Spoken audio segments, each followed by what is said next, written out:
you. Please take a seat. Thank you, everybody. See, I always want the standing ovation at the end, not at the beginning. It's great to be back in North Dakota, one of my favorite places on the planet, and only Scott Hennon could get me back to North Dakota. We've had a very, very busy month this week, and Scott Hennon is the man. And I just want to say, I love meeting with all of you and talking with all of you. Thank you for those of you that still continue to listen to talk radio, especially the Flag Radio Network. I know a lot of you came up to me in the photo line. You said, Charlie, I listen every day. I listen every day. And that's so comforting because for those of us that talk into a microphone in an empty room all day long, we're like, oh, is anyone actually listening to this? Turns out you are actually listening to this, and you guys are listening intently and getting something out of it. So I love the Flag Radio Network and love what Scott is doing, and you guys need to keep on listening and supporting. And understand I want to just riff on this for a second here. The significance of talk radio, it is one of the only places where the censors are not able to get to our ideas. There is no algorithm, there is no special social media manipulation. It is straight from host to listener. It is straight from host to you. And I feel as if talk radio is one of the most important things that remain in this country that keeps the conservative movement alive. And we need to also just kind of give a hat tip to the great Rush Limbaugh, who invented the medium, and understand what he did for all of us. And by the way, they're trying to get rid of talk radio. They've been trying to get rid of talk radio for years in D.C. They've been trying to get rid of talk radio by regulating the AM, FM requirements. In fact, they have this new thing. I'll never forget, I was talking to one of these electric vehicle wackos, and he said that we can no longer have AM radio in electric vehicles. Do you guys hear about this? Because it might make the engine combust. And that might be true. I said, no, you don't want AM radio because that's where real Americans get their information without the BS from CNN and NBC. That's why you don't want AM radio in the electric vehicles. Oh, no, it might make the vehicle. I said, hold on a second.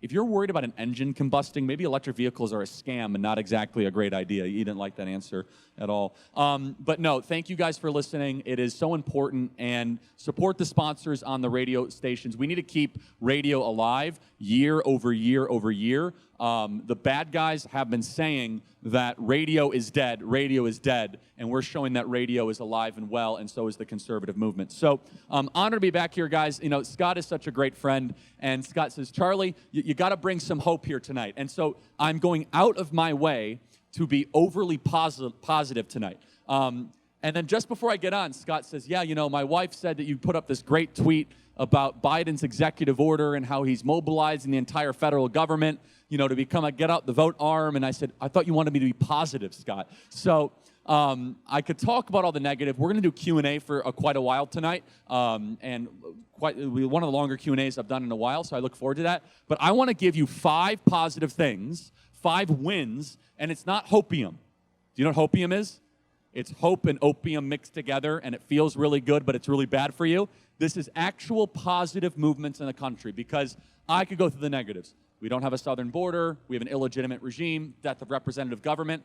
However, there are real things happening in the country that are fighting back against this, that people are waking up, activists are stepping up, and the best of America is yet to come because the resolve and the spirit of America has not yet been destroyed by these oligarchs. So I think it's important for us to frame really what we're up against. What we're up against is not the typical administration. We know Joe Biden's not the president. We know that.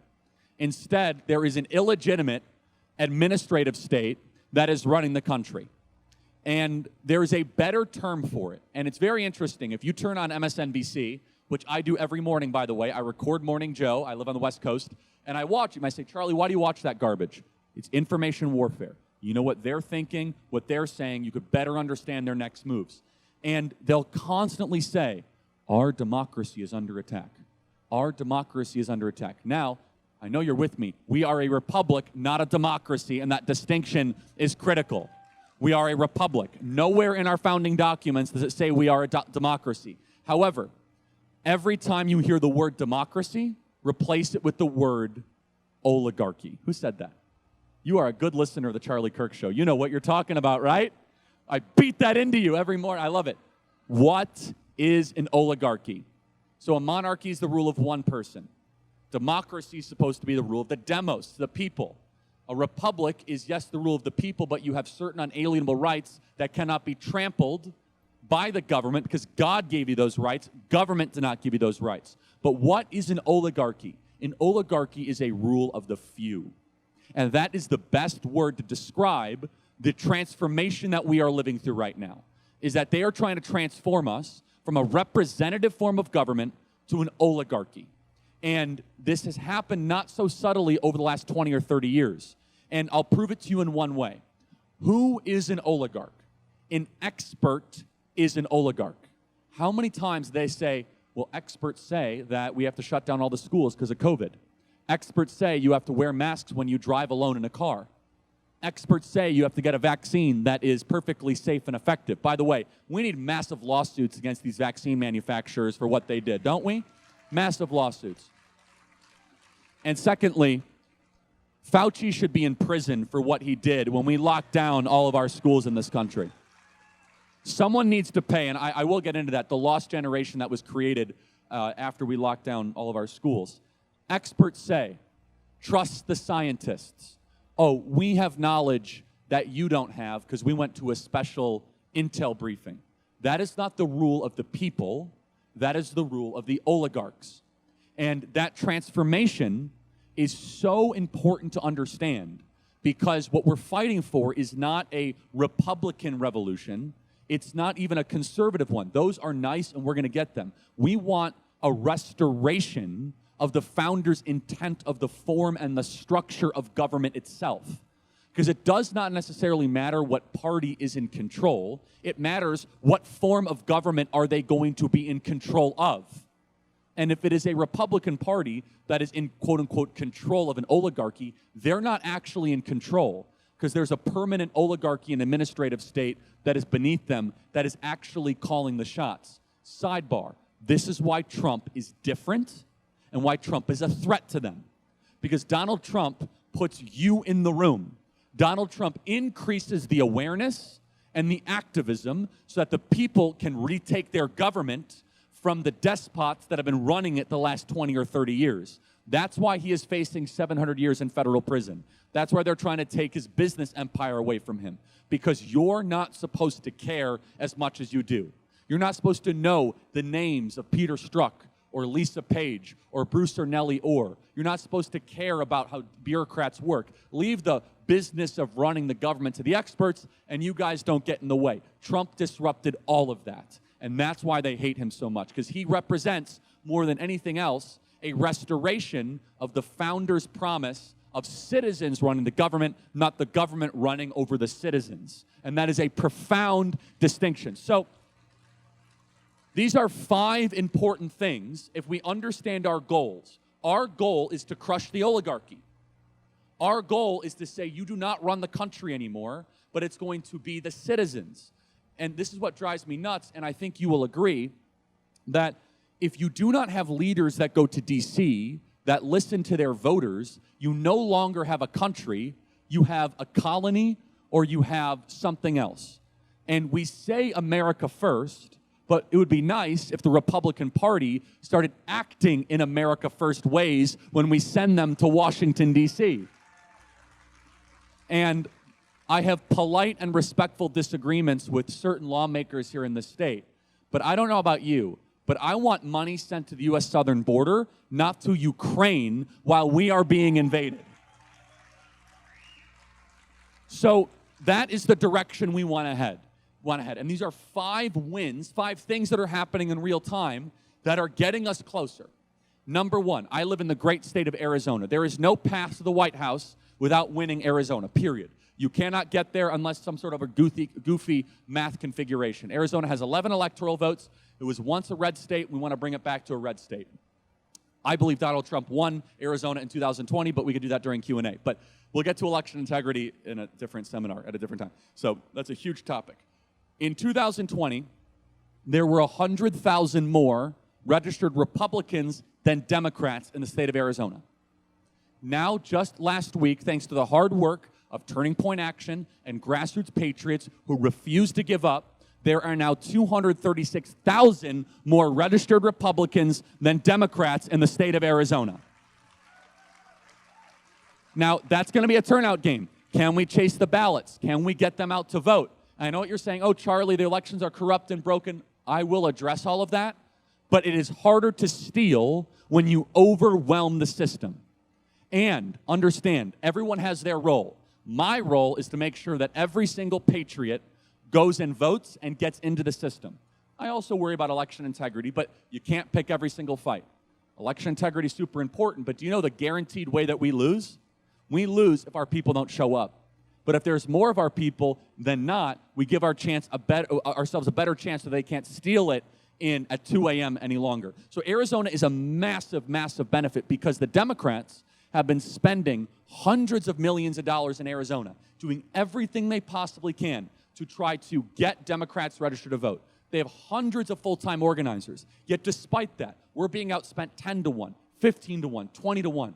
We have net increased the amount of registered Republicans by 136,000 new people just since 2020. What can possibly explain that? That means our message is reaching new communities.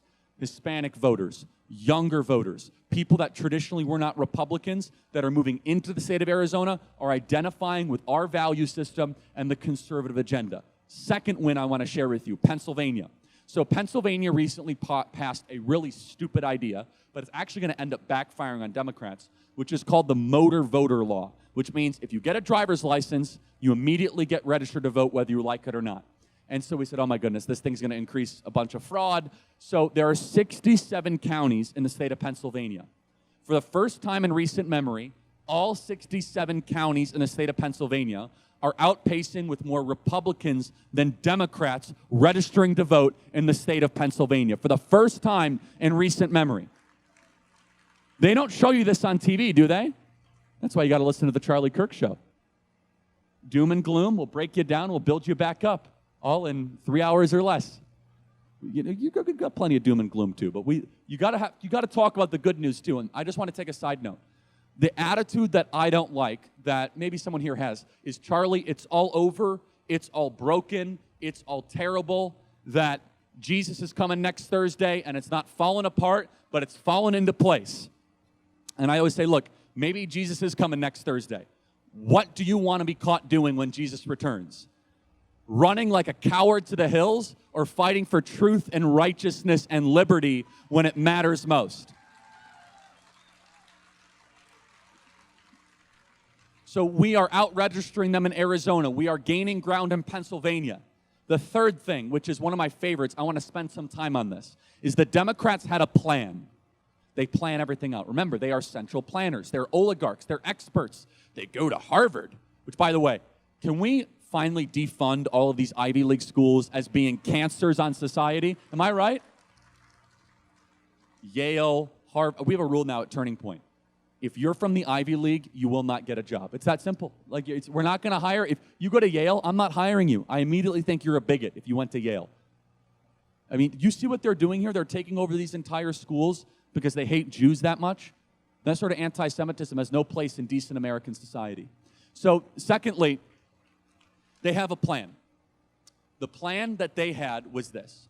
We're going to get Donald Trump in a bitter and bloody primary. We're going to try to make his poll numbers go down. We're going to put him on a debate stage where he's have to scream at a bunch of candidates. And the Republican primary is going to be expensive. It's going to be long. And he'll barely escape, if escape at all. In the midst of it, we're going to indict him, first in New York, then twice federally, and then in Georgia, make him spend a bunch of legal fees and bring down his popularity, bankrupt his campaign account. The Republican base will leave him, and it will be a shell of where a movement once existed with only his most fervent supporters. All the while, we're going to spend nonstop political advertising talking about Joe Biden's support of abortion, and we're going to waltz our way to election into November. This was their plan. Instead, Donald Trump won the Republican primary in historic fashion. You won every single state. Nikki Haley, I guess, technically won D.C. Guess what? You can have it, Nikki Haley. You won D.C. I think that's wonderful that Donald Trump lost the D.C. primary. I don't care if it's a Republican. A bunch of lobbyists don't like D.C. Love Donald Trump. Love him even more. So, but despite all of this, every time they indict him, this is remarkable, his popularity goes up. This is worthy of just thinking about for a second. And I believe it's because Donald Trump is no longer a person. Donald Trump is a symbol. And he's a symbol of how we believe our country, and with that, our government, has gone so far off track that a man who was an excellent president, the best of my lifetime, and I'm guessing the best of many of your lifetimes, is being punished for doing everything he said he was going to do, for having no new wars, a flourishing economy, and a secure southern border, and we are going to punish him by trying to throw him in jail permanently. Those of us that still have reason and have capacity to think and process information, we say, I like Trump more the more that I see them throw lawfare at him. In fact, they thought that the lawfare campaign against Donald Trump was going to break him. Tragically, it has not broken him. It has broken our faith in the American justice system. And this is a very sad truth that we must sit in, is that they are going after all of us. Just last week, they indicted rank-and-file patriots in the state of Arizona. You guys have a great attorney general here, by the way, who's doing a wonderful job.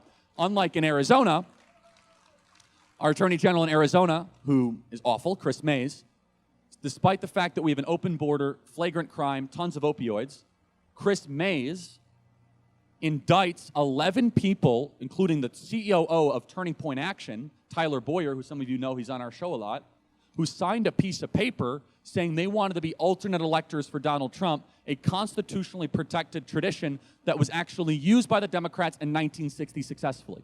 She's indicted all of them. Dana Nessel did the same thing in Michigan. This is an outrageous campaign, because you know why?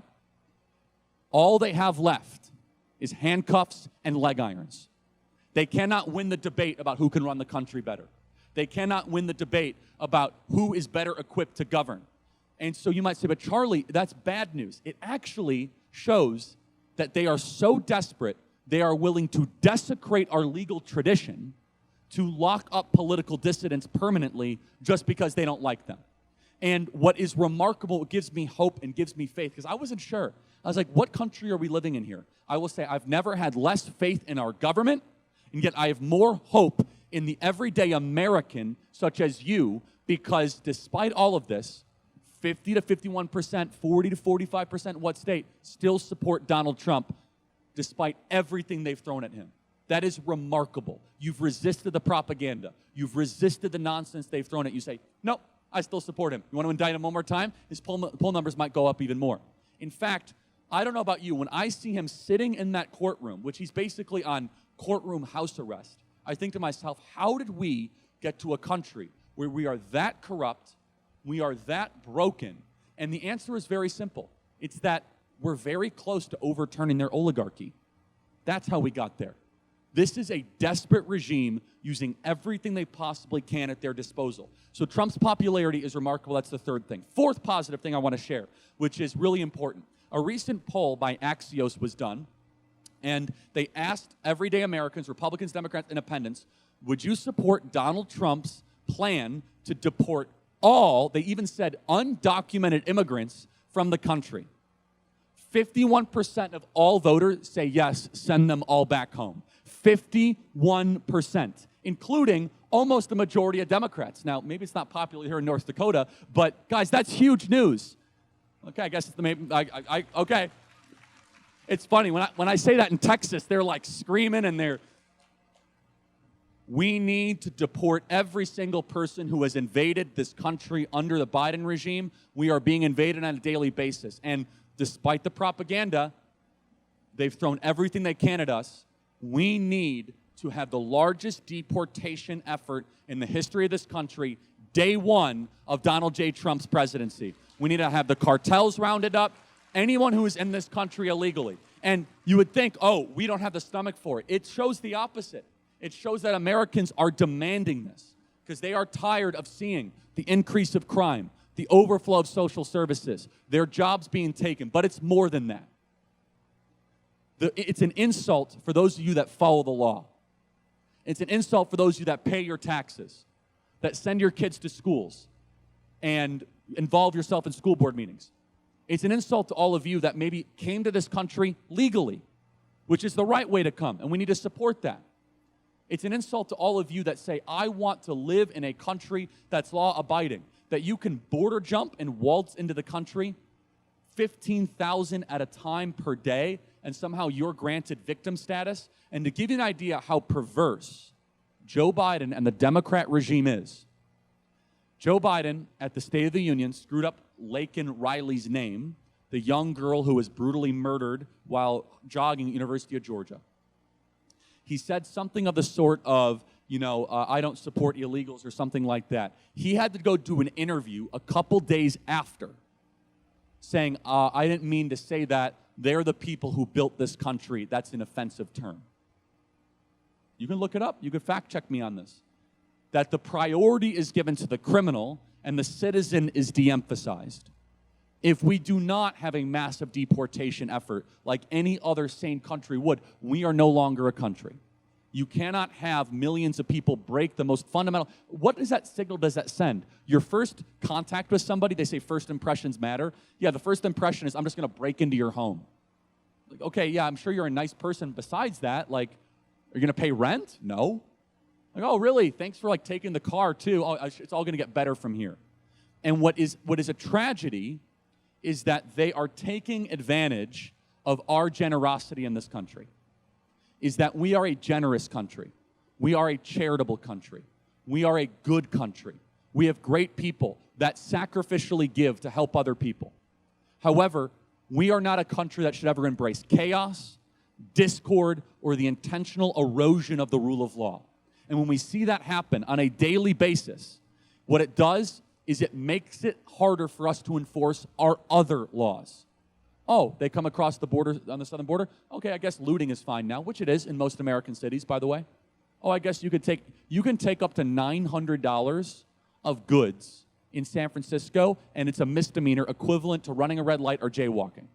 $900.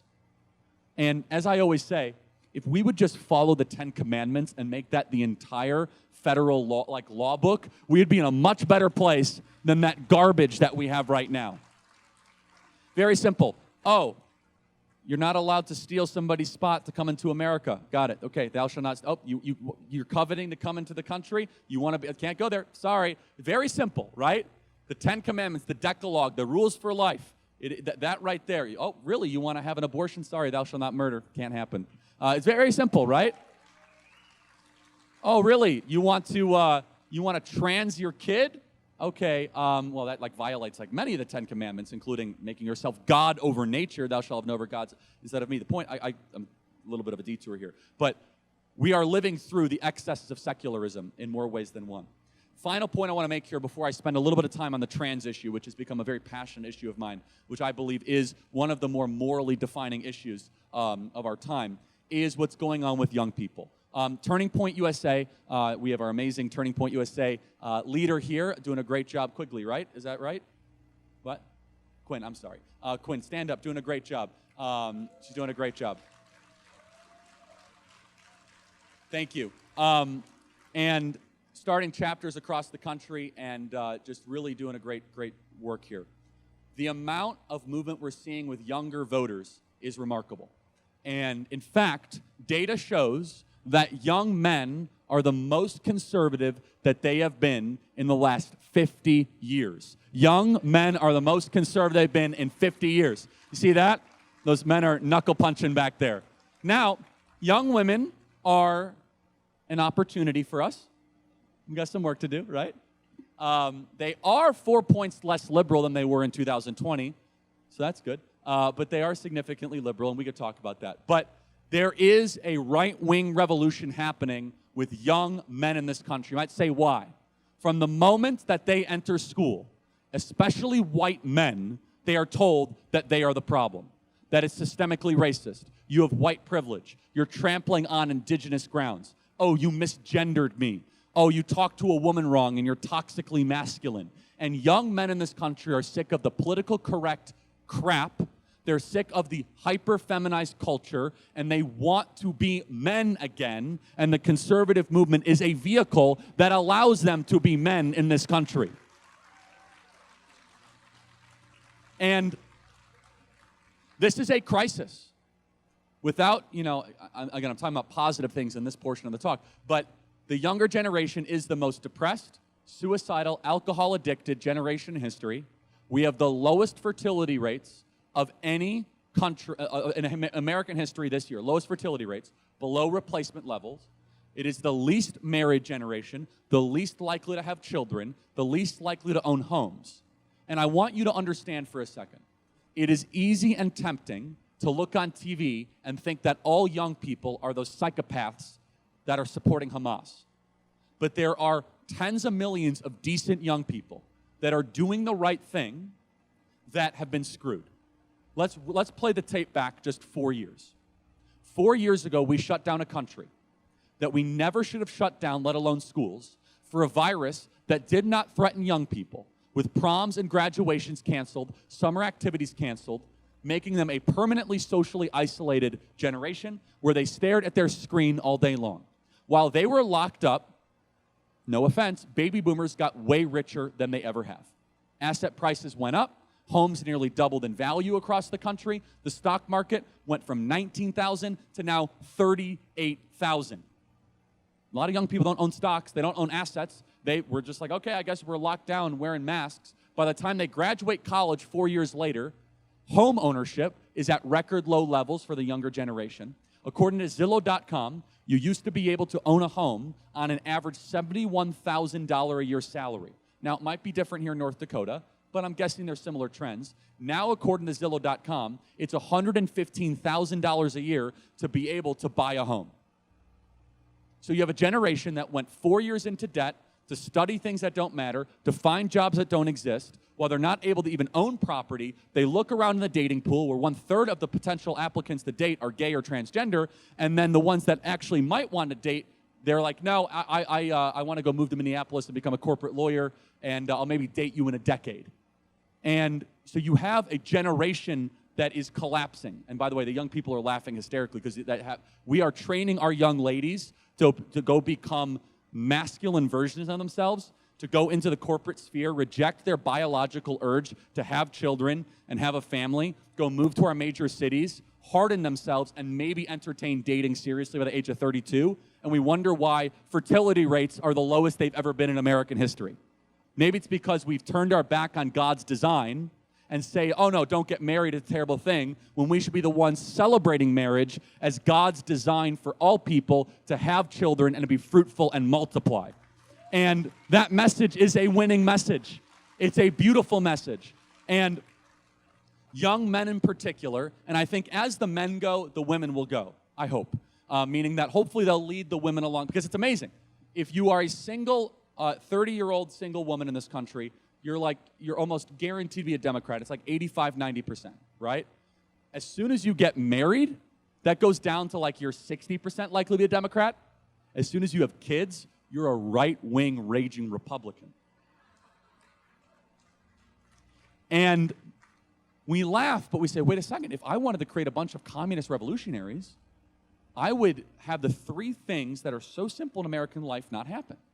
And this is why people, they call me a radical and all this stuff. I say, no, actually my politics are super, super moderate. I want every young person to, first and foremost, be able to get married, have children without having to go into debt, and own a home. If you were able to do those three things, I don't want to say easily, but you were able to do it affordably, and you made it happen, you have something that this generation does not have. And you might say, oh, come on, quit complaining. Let's talk about healthcare debt, medical debt, student loan debt, credit card debt. Have you seen prices are up 15% in just the last couple of years, and wages are not keeping up with inflation, not even close. So your dollar is worth less every single year. We have to pay more taxes to go feed Big Daddy government. And then to have the number one reason, and this is what's striking, and I reject this, but I sympathize with. You might say, oh, kids don't want to have, they don't want to have kids because, of all their left-wing values. Sort of. The number one reason why people are not having more children, it costs too much money. Elizabeth Warren is a whack job. However, she wrote a book that was very, very interesting before she became a senator. And it was called The Two-Income Trap. I encourage you guys to read it. This was done 20 years ago, okay? This is back when she actually would do serious scholarship, where she said it's bad for America to force both the mom and the dad into the workplace. It's one of the most powerful books you can read. Again, it's like Pocahontas, it's crazy stuff. But you read it, you're like, is this really Elizabeth Warren? Like, what happened to her?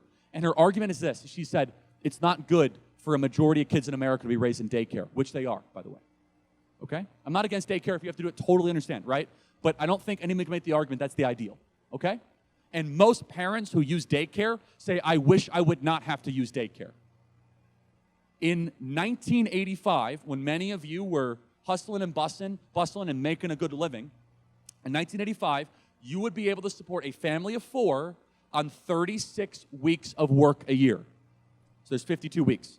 That means anything over 36 weeks, you're building wealth, saving money, vacation time. It now requires 56 weeks of work a year to support a family of 4.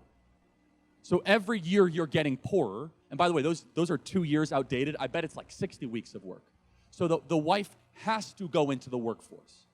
And then the kids don't exactly get as much time. The divorce rate is, you're more likely to get divorced than married if you get married in this country.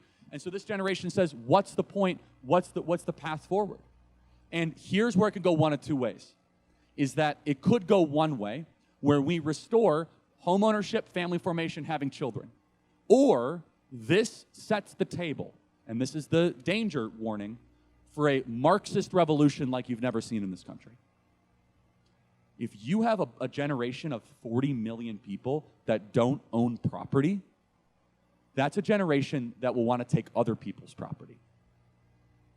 And it's hard to stop them because they have been scammed. They've been scammed through COVID, scammed at college, scammed in the workforce. And so my message to any Republican that will listen that's running for office is, let's turn them into our voters, de-radicalize them by getting them a home, family, and kids. As I always say, if you're paying a mortgage, you're less likely to burn down a Wendy's. Just like kind of the rule of life, right? I wonder how many of the people that participated in Floydapalooza had to go back and put a kid to sleep at night. By definition, when you have children, it de-radicalizes your Marxist politics. But if you're childless, own nothing, and not married, you are a sleeper cell waiting to be activated for a Bolshevik revolution. A sleeper cell at any potential time. Okay, I want to really zero in on the trans issue now. I think it's super important. Matt Walsh certainly is the best on this issue. I would give myself a silver medal in the sense that I have read every book I can get my hands on, because this issue, like many of you, it has bothered me at the fundamental core, which I have now come to the conclusion the trans issue, especially with children, but not exclusively children, is the quiet, subterranean, moral-defining issue of our time. That if we are not able to say that you cannot groom a 12-year-old, that you are not allowed to give cross-sex hormones to a 14-year-old, we have lost every cultural battle. And understand, I'm 100% pro-life and want to see abortion abolished in my lifetime. And the trans issue is an outgrowth of our inability to win on the life issue. If Satan can't terminate you in the womb, he'll try to get you to chop off your breasts and call yourself by a different name. It's all a life issue. And so I've been told that the Fargo schools are doing some wacky stuff in defiance to state law. We have to, I don't know the details. You guys can inform me during Q&A. I encourage every single one of you to do the following. That trans ideology, trans flag, pride flags should be nowhere near an individual under the age of 18 in the state of North Dakota, period. There must be a line in the sand drawn. And the tragedy of this is that we were, again, taken advantage of. If there was again, I'm writing like 4 different books, but I have one coming up in the summer. There's a book I could write quickly, which is How Our Generosity Destroyed America. And essentially, we are so generous, and we always look at people as their better angels, and they take advantage of that. So, for example, I believe marriage, one man, one woman. I bet you guys are with me, right? And they beat us over the head for years, though. Why don't you want homosexuals to have your rights and all this? And we kind of lost that argument, to be honest. We shouldn't have, but we lost the argument. And we kind of sued for peace. Okay, you guys have the Obergefell decision. Live and let live. And then all of a sudden they're like, no, we're coming after your kids. We're like, wait, I thought you just guys want gay marriage. Oh, no. It's live and let us rule. You see, it started with acceptance. You must accept me. Well, that's kind of weird. Like, why do I? Okay, fine, sure, I'll accept you as whatever homosexual thing. It's fine. Okay, sure. Even though it's against my value system. Actually, no. You must celebrate me. I must celebrate you? What do you mean? I thought. Okay, sure. Flag. Don't riot in front of my building. Okay. Now you must participate. I must participate? Yeah. Give us your kids. I'm going to say something provocative, but it's true. They cannot reproduce, so they must recruit. Make that a bumper sticker and see how that goes in downtown Fargo. And I know that might cut deep, but it is true. If it was all about acceptance of a certain lifestyle, of how people were, why do you need then it in curriculum? Why then do you need it in as a standard operating procedure? Why couldn't you just wait till someone's 18 to allow them to talk about it? No, because it is a social contagion. There has been a 5,000% increase in trans-identified youth in the last couple of years. 5,000% increase. And it is being taught. And now I just want to scare the parents here for a second. If you have a daughter, much more likely than a son, but it still impacts sons. You might say, why is that? Young ladies are far more likely to fall for social contagions than young boys are. That's not a sexist thing. It is a factual thing. Young girls are more likely to cut themselves. They're more likely to get into those weird packs that were really popular in the 90s, early 2000s. Not a criticism. It's just true, and it's manifesting it through puberty anxiety. Transgenderism with kids, 99% of the time, especially with females, is I don't feel comfortable in my body, which, by the way, if you talk to every woman in this audience, there was a point when they were 12, 13, 14, 15 where they did not feel comfortable in their body. And the way you handle that is you love on that individual and you say, it's going to get better. I love you. I'm here for you. You don't say, let's go down to the gender clinic and plan your breast reduction surgery. Or, oh, how about hormones, honey? Which is happening to now over 100,000 youth in this country. So happy to get deeper and deeper into this, but it starts with the little things. Because they'll say the following. They'll say, well, we just must be affirming. And you do not affirm a lie. I want to say that again. You do not affirm a lie. Now, that might sound cruel, but think about it. If somebody with anorexia came to you and said, I want liposuction. So think about those terms. Anorexia, I think I'm fat, so I do not eat. Liposuction, a surgical process where you forcibly remove somebody's body fat. Would you then, as a medical professional, affirm the anorexic's decision to go into surgery to get liposuction? You would lose your license, and you would be destroying that person. So why is it any different with gender dysphoria? The answer is they have classified it as a civil rights issue, and we've been way too polite on this for far too long. If you're 20 years old and you want to wear a dress in your home, not my problem. But if you blur the line between adult and child and you come after a 14-year-old, it is all of our problems, and we are not going to put up with it, groomer. So I want to encourage you guys to fight on that. I think it's a civilizational defining issue. Okay, Scott, let's get ready for questions here. But in closing, Arizona voter registration going well. Pennsylvania voter registration going well. Trump's popularity is anti-fragile and resilient despite of what they've thrown at him. Deportations are more popular than ever. And finally, there is something promising happening with young voters, especially young male voters. It's an opportunity in front of us. They are seeing the collapse of several simultaneous bad ideas of secularism, globalism, of leftism, Marxism, and postmodernism. And if we do our job, we can lead the younger generation to be the most conservative generation in history. It's going to take work. It's going to take Turning Point USA. It's going to take high school chapters, college chapters, and of course, all of us continuing to speak the truth regardless of the cost. Let's do some questions. Thanks, guys, so much. If you would like to ask a question, I'm going to be roaming around. So just raise your hand and flag me down. We'll be right there. Here's the first question. Okay. I'm Devin Stachinsky. I've been I don't know how you would phrase. I'd say he's a Fargo School Board watchdog is what I'd call you. Yeah, that's fair. A good one. For over 2 years now. One of the things that you said about what they're doing in secret, I can expand upon that a little bit.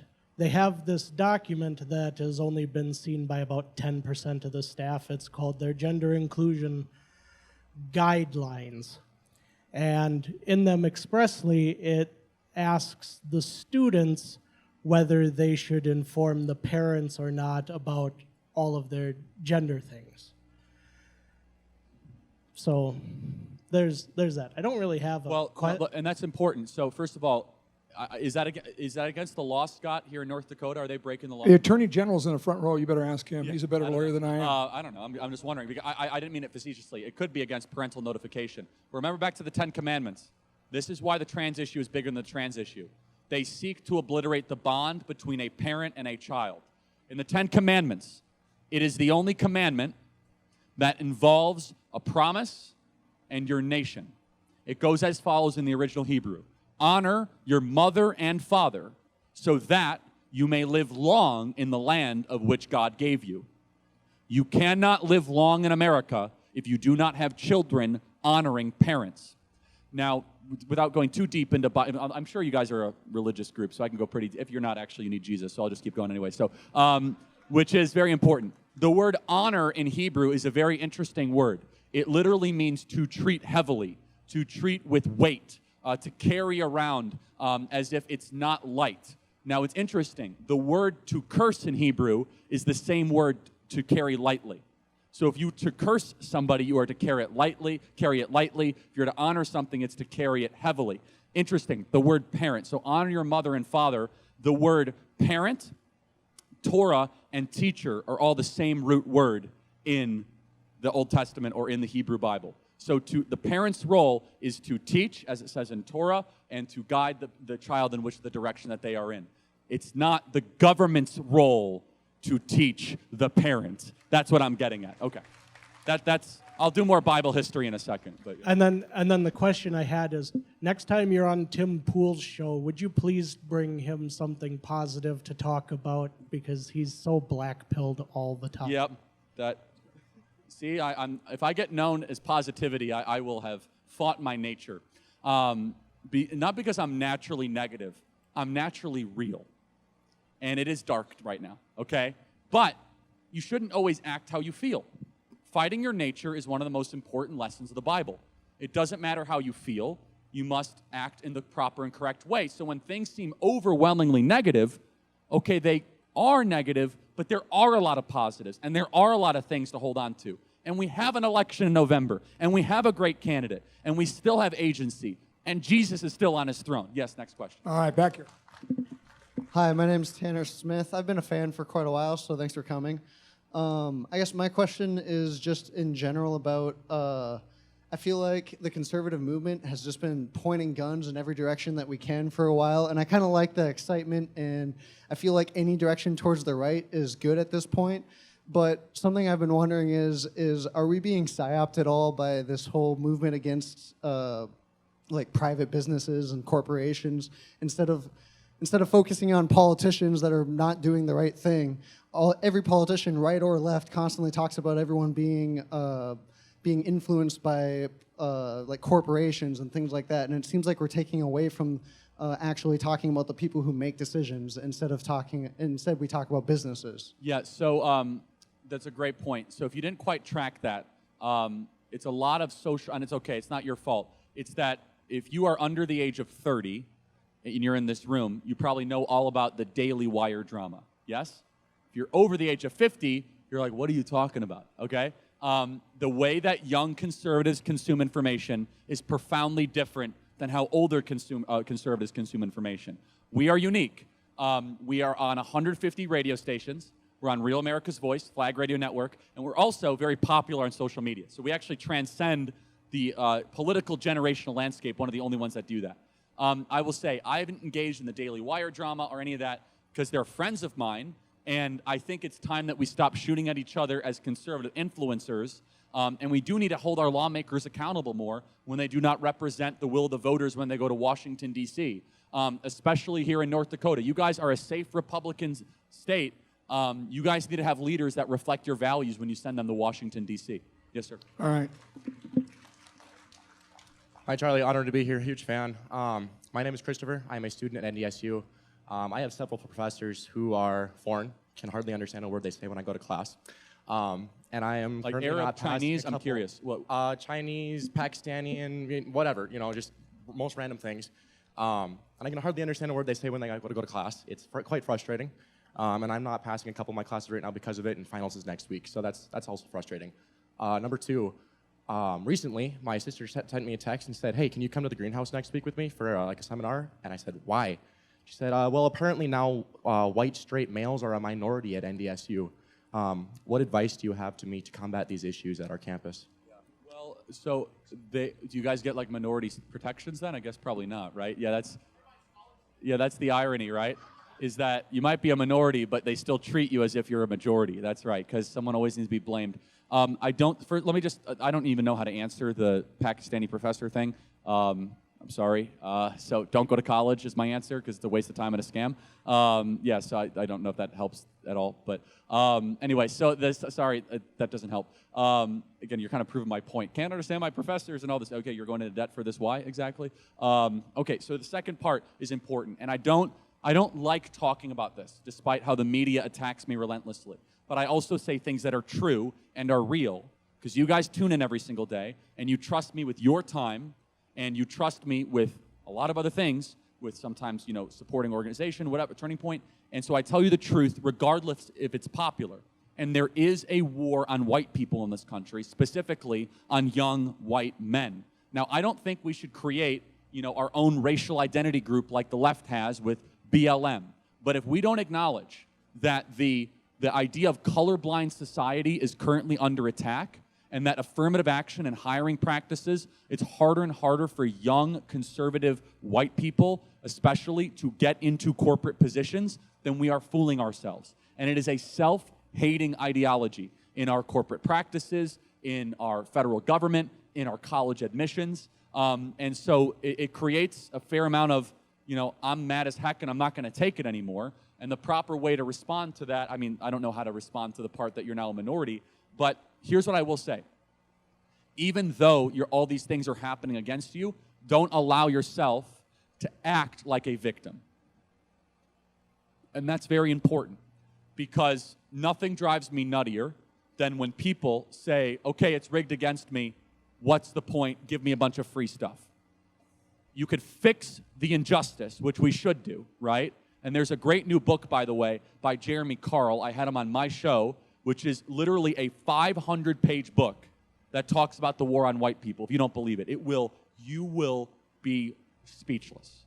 From what kids are being taught through K through 12 schools, from how people are hiring jobs, to black-only dormitories, to black-only graduation ceremonies, to corporations saying we are not going to hire white men anymore, outright saying it in a violation of the Civil Rights Act. So I don't like talking about the topic because people take me out of context with it, but instead, you must say, you know what? It might be rigged against me. I'm going to work harder. I might start my own business, and I'm going to prove people wrong. That's the proper way to respond to injustice, not just kind of complaining all the time, which I'm not saying you will.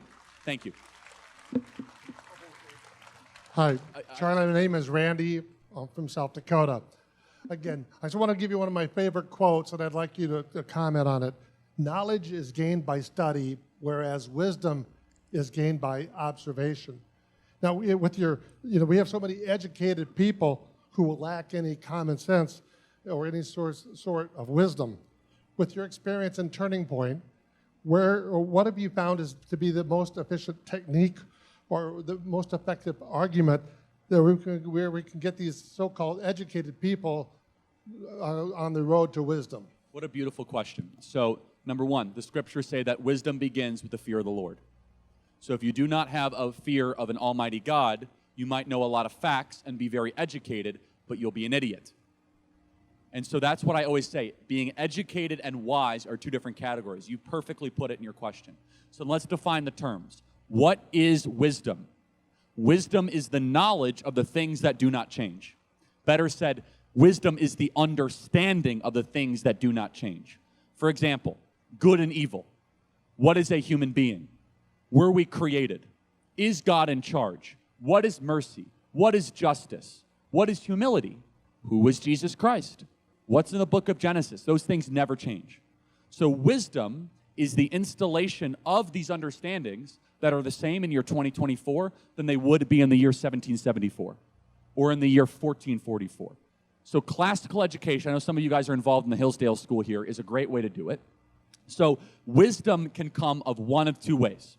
Yes, observation, but it can come through life experience, so getting your teeth kicked in for a long period of time, mostly through pain, so pain is a teacher of wisdom, or reading beautiful things with humility and studying them closely, starting, of course, with the Bible, right? So you can get wisdom from other texts and other authors. We do neither of those things. Instead, we fill an entire generation full of rubbish and call them educated and give them a lot of cockiness and confidence to go destroy the world around them.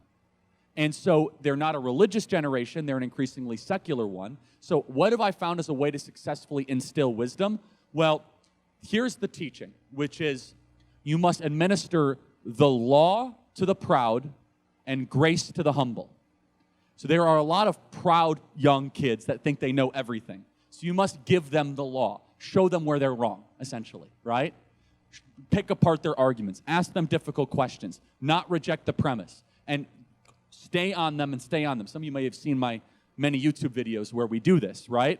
And you do that in a form of dialogue of the pursuit of truth. Now, once they have been broken down and they realize they don't have all the answers, then you give them grace. And the ultimate grace is Jesus Christ, right? And then once you start drinking from the streams of liberty, it will bring you to Christ. So if someone is really, here's what I've found. I've spent a lot of time around intellectuals, people super smarter than me and wiser than me. They're the most humble people when it comes to learning. They are the least confident. In fact, if you find a cocky intellectual, you should run the other way. In fact, the people that take learning super seriously realize how little they actually know, how little they actually remember, and that there is a God and we are not him. The most important religious distinction in the country is not even Christian or Jewish or Christian or secular. It's, do you believe that there is a God, and do you believe you are him or not? That's the most important two questions that you can answer. And unfortunately, we have now put over 100 million kids through a broken education system in just the last couple of years, 100 million kids that do this completely wrong. And now we are reaping the political consequences as a result. Next question over here. Hi, Charlie. My name is Vicki. I start every morning with you in my ear. Anybody here that hasn't listened to Thought Crime, you have to weekly listen to Thought Crime. Anyway, that's my plug. So Guatemala sent a letter to Greg Abbott a few weeks ago about all of their missing children. It was articulated in the letter, all of the NGOs, that they've done, I'm embarrassed, I'm ashamed, because it's my country, and they've articulated how their children are going missing and that they're coming into America. Is anybody, I've heard nothing. I've had my ear to the ground trying to figure out if anybody's doing anything, and I thought maybe you would know. That's a great point. I need to do a segment on it, so I will. Thank you for reminding me. So let me kind of add context. First of all, the book is Unprotected Class. I meant to answer your question. The earlier book is Unprotected Class by Jeremy Carl. So the answer is very few people. Laura Logan is trying to do some work on this topic. I need to just explain what her question was in layman's terms. It was a great question, which is a component of the open southern border are at the minimum thousands, probably tens of thousands of child sex slaves that are brought into the country and used as toys for cartel members and for rich people that purchase them as sex slaves. Just a fact, right? And so you go to, if you've never been to the southern border, I don't recommend it, but if you really don't believe me, you can go down to any one of the sectors and you will see fighting age males with 3 girls that are 11, 12, and 13. And they'll say, oh, these are my daughters or nieces and nephews. The Biden regime has said no more DNA testing. They got rid of all DNA testing. So understanding DNA testing takes 90 seconds. 90 seconds. Swab, swab, swab, machine. We have amazing technology. They've gotten rid of it all. So as long as they claim they're the family, he can enter in as under asylum. So he enters with his sex slaves, and he goes to Houston, or Atlanta. And if I am bothering you, I hope I'm bothering you.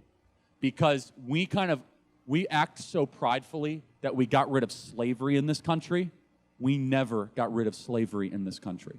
There are more slaves being trafficked across the border. Now, there are labor slaves, there are sex slaves. The sex slave one is the most egregious. And if you do not believe me, I could point to you.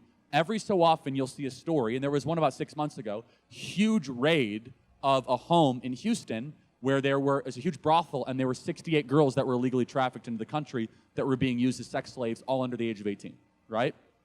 And so, yeah, Joe Biden is helping facilitate and co-sponsor these missing children. And so Guatemala has come out, and they're like, hey, we have all these missing kids. Do you know where they are? Because we have reason to believe they've been trafficked through the interior of the Central American Triangle and Mexico into the country. And Biden doesn't even respond, right? And there are a lot of reasons for this, but if you're not convinced that the southern border is a spiritual issue, I don't know what to tell you. And honestly, shame, shame, shame on the Christian community for the continued silence of our pastors on the southern border while this continues.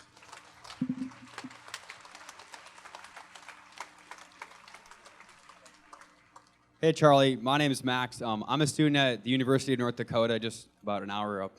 Yeah, how many UND fans in here? Is that I love Grand it. Forks, right? Or, Yeah, okay. Grand Forks. And so I'm a conservative student who's part of like student government. I'm running for the State Board of Higher Education for the state of North Dakota. But what I found is there's a lot of students on our campuses that are conservative. Like the vast majority of the students are conservative. But every one of the students that are in leaders or positions of leadership are all leftists. Or like I'm the only person that ran for the state board that's a conservative. And so in a climate that's dominated by Republicans and conservatives, how can someone like me motivate students on my campus to get more involved like I have and spread the ideals? So this is a really important question, and it is probably unique some ways to North Dakota, but not really, which is you say most of the kids you talk to are conservative. You fill in a college campus, that's not exactly the shared experience of every campus. But understand this. I'm not shocked that the conservative kids don't want to get involved in student government. Because for us, politics and government is not the greatest good. Friends are more important than government. They are. They should be. Family, church, even work.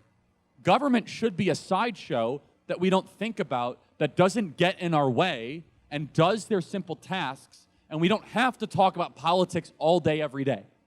But we become politics obsessed because government has broke the contract. Because government is doing things it shouldn't do and is not doing things it should do. For example, government is locking January 6th defendants into gulags in pretrial detention because they prayed a silent prayer, or granny's going to jail and they're not securing the border. So that involves us to politics. But for the left-wingers, this is their church. This is their meaning. Politics gives them the same sort of satisfaction that you might get from leading a small group Bible study, or bringing someone to the Lord, or getting married. For them, government and politics is everything because the state is God. And so we're always going to be having an uphill battle, and that's why Turning Point is so important, is because we argue, we have TPUSA Faith, which is a major pastor's project. Whew, geez. We just had a huge event, by the way, this weekend. Where was that event? Some random. Bismarck. I was told it went very, very well. We had a TPUSA Faith event at Bismarck. And our role in the churches in high school and college is that we say, we know you don't like government and you don't care about government, but if you don't fight, government is going to care about you. And I wish we had the country we grew up in where we didn't have to think about politics all the time, but it's interfering with us. So stay involved with Turning Point. Happy to help you out, and give it up for this young man for wanting to make North Dakota a better state. Okay. Hi, Charlie. My name is Molly, and my question is in regards to the church. You touched on the importance of the Ten Commandments. If we could just get to a place where we could look back at the Ten Commandments, things such as abortion, when we look at the Ten Commandments, thou shalt not kill, and bring that into the church. What do you believe when you look at the local church here in the community of Fargo, should the church's role be in speaking out against these issues that are deemed political but are actually very spiritual? Yeah, so great question. This is one of my big issues and concerns, and it's been a passion project of mine. So it doesn't matter what Charlie Kirk thinks. It matters what the Bible says. So I'm only going to tell you what the Bible says, and that's what churches should do. So first and foremost, let's just look at the landscape. Secularism is ascendant and is now the dominant religious view in the country. Not believing in God is now more popular than believing in God. That is a failure of the church, a failure of modern Christianity.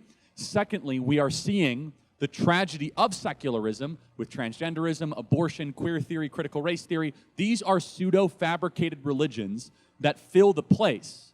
So if you believe that there is only air above us and ground below us, there's no heaven or hell, you're going to create your own fake God. The God of climate change or environmentalism or earth worship.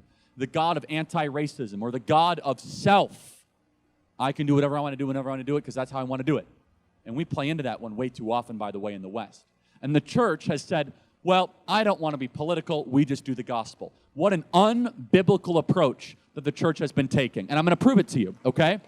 The church, as articulated in almost every single one of the 66 books of the Bible, is first and foremost, we must recognize that there is no separation of morality and state.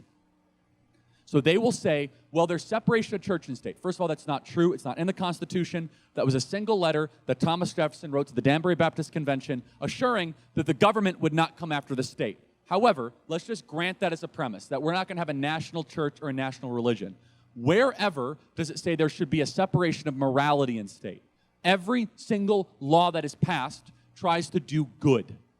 The question is, what is good? And only the church holds the answer to that.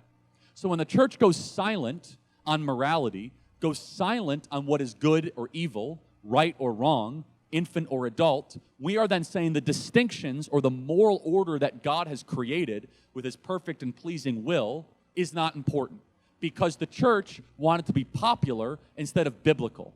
And the church over the last 30 years was more interested in bigger buildings, bigger budgets, and more baptisms. They ignored the Great Commission, as Jesus said, go make disciples of all nations. He did not say go make converts of all nations.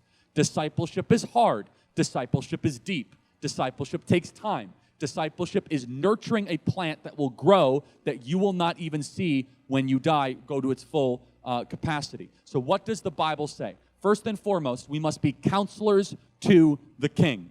The biblical role of politics is that we must counsel the king for moral and righteous purposes.